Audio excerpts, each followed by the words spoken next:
Tere, mina olen Eerika. Mina lõpetasin Atelier meigikooli 2021 aastal ja töötan iluteeninduses siiamaani Feira ilusalongis küünetehniku ja kosmeetikuna. Atelier õppeprogramm oli väga põhjalik ja väga praktiline. See tähendab seda, et me saime väga palju erinevate nägude peal meike teha, nii õpilaste kui ka siis modellide peal. Minu jaoks oli Atelier ainuõige valik, sest ma olen ise pärnakas ja mul oli väike laps, nii et minu jaoks oli väga oluline, et ma saaksin õppida just Pärnus ja ma arvan, et ma tegin väga hea valiku ka.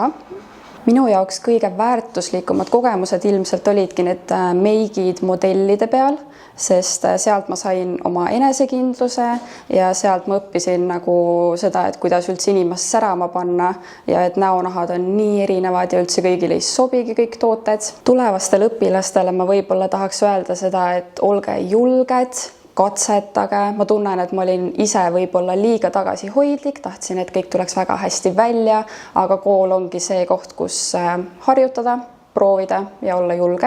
Atelier meigikool pani alguse minu õpingutele, see tähendab, et see oli kõige esimene kursus, mis ma üldse võtsin ja sealt edasi ma juba läksingi iluteenindusvaldkonda kutsekasse ja hakkasin erinevaid kursuseid läbima.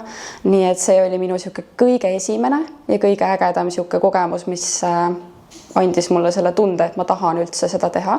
Minu suurim aha-moment oli ilmselt see, et sa ei saagi minna poodi ja osta nagu täpselt perfektset jumekat, vaid neid nagu saab segada oma vahel ja ma nüüd mõtlen, et kuidas ma elasin. Kuna jumestamine on hetkel minu jaoks pigem hobi kui et töö, siis ma olen väga tänulik, et Atelier kutsub mind erinevatele moeshowdele ja see on nagu kirjeldamatu tunne, kui sa näed mingit 10 enda tehtud meiki suurel laval, sa saad suhelda disaineritega, kõik need fotod, et see on minu jaoks kõige suurem boonus, mis tuleb Atelieriga kaasa, see melu, see on kirjeldamatu.